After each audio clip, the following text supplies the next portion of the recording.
ところをあっちゃこっちゃ移動してれば。戦の繰り返しだから命の危険もすぐ近くだし、できるならゆっくり休ませてあげたいけど。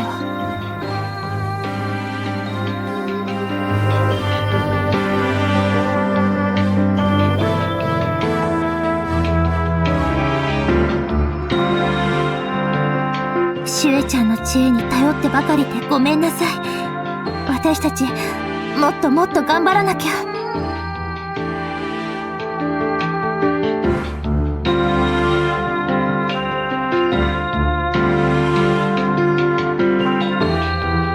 光陵のところへ出発するまでに元気になってくれたらいいんだけど。そうね。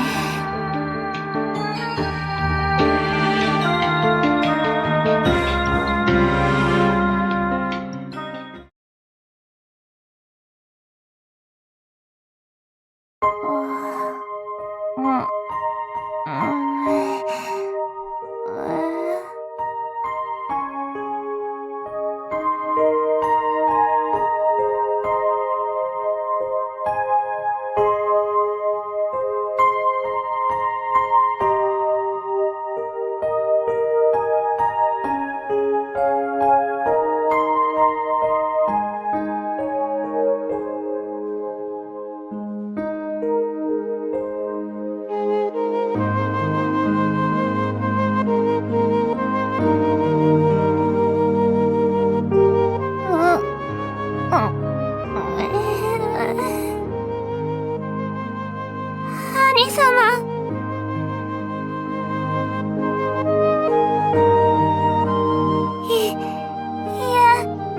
嫌です。兄様も一緒じゃないと。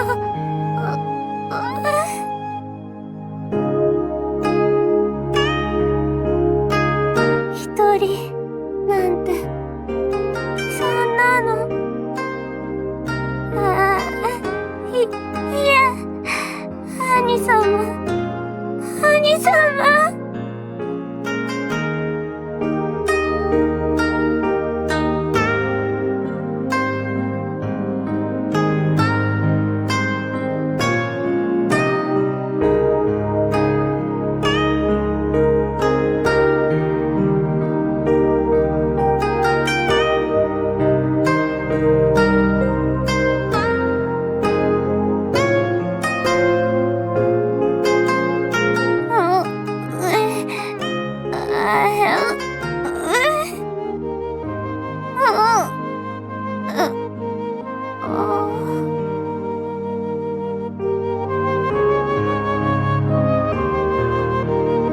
兄様。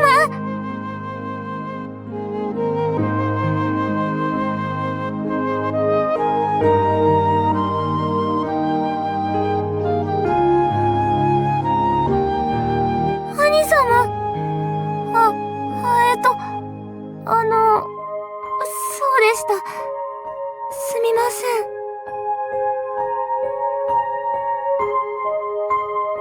私、大事な時期に倒れてしまうなんて、みっともない姿を見せて、申し訳ありません。それに、兄様のことを、兄様なんて。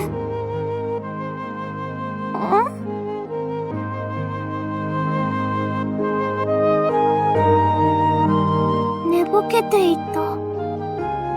そうかもしれませんが、いつまでも兄様の優しさに甘えているばかりなのも良くないことです。そうですね。この機会にしっかり話しておくべきかもしれません。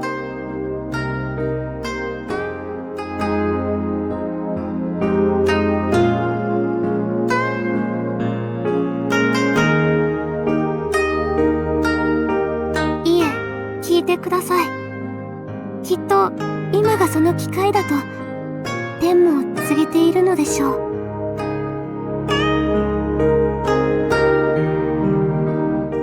ありがとうございます。以前にお話しした通り、私にはすでに命を落としている兄がいます。癌が真の信仰により落城する際、おとりとなって私を逃がしてくれました。私が今ここにいられるのはその兄のおかげです。その兄と兄様、匠様を重ねて見ていたことは否定できません。ですが、今ではもう兄様のことは兄様として大切に思っています。それは確信を持って言えます。ですので、兄様も私の死んだ兄のことはお気になさらず、今まで通りお付き合いいただけると幸いです。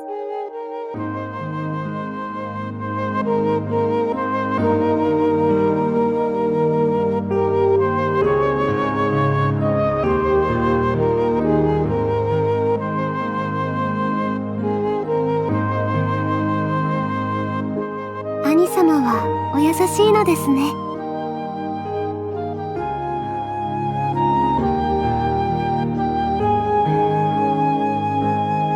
兄様が来てくださらなかったら、私は可否で捕まって殺されていたと思いますよ。確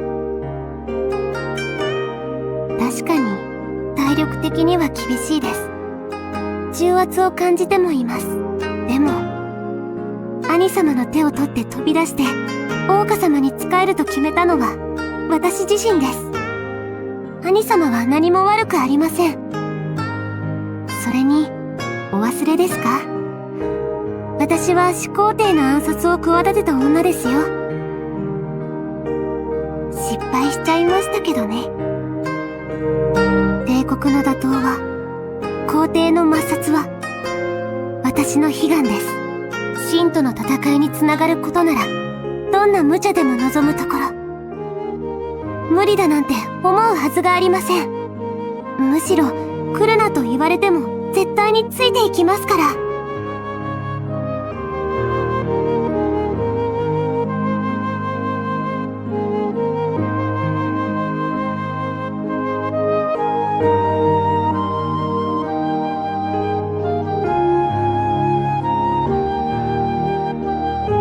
とはいえ、この程度で倒れるのは情けないです。誰にも心配されないくらい、もっともっと強くならないと。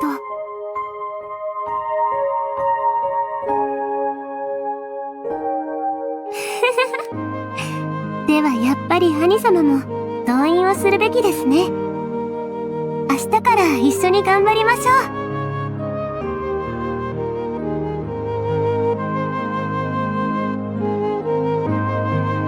強く健康になるためですからね。むしろみんなに広めるくらいの勢いでいきませんと。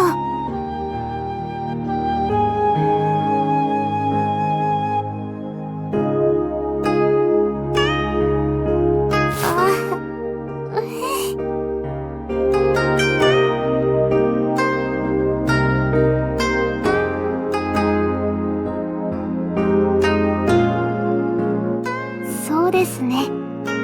どうにも私は気ばかりせいてしまって。兄様、いろいろ聞いてくださってありがとうございます。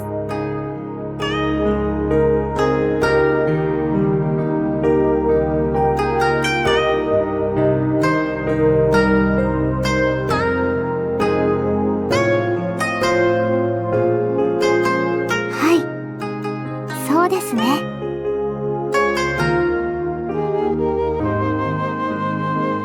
でも、寝るまでもう少しの間、こうしていてもらってもいいですか？